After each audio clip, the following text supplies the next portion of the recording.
ความเชื่อถือนะครับ แล้วก็บริการประทับใจมากครับ เจ้าของบริการดีแถมยังสวยด้วยครับ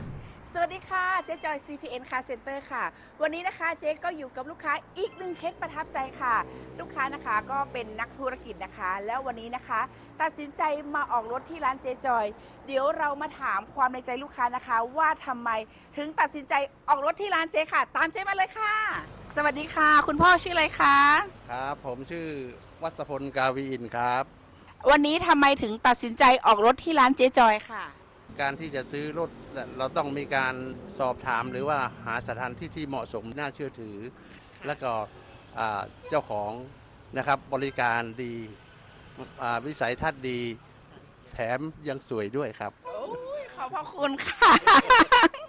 คุณลูกค้าเห็นรถของจริงแล้ววันนี้รู้สึกยังไงบ้างคะ รู้สึกว่าภูมิใจเป็นอย่างยิ่งนะครับ ที่ได้เห็นรถคันงามคันนี้นะครับ ประทับใจมากครับ ลูกค้า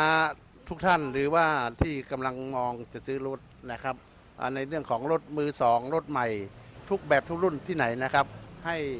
ประสานงานมาทางร้านเจ๊จอย บริการประทับใจมากครับเชิญ เจ๊จอยจัดให้ค่ะ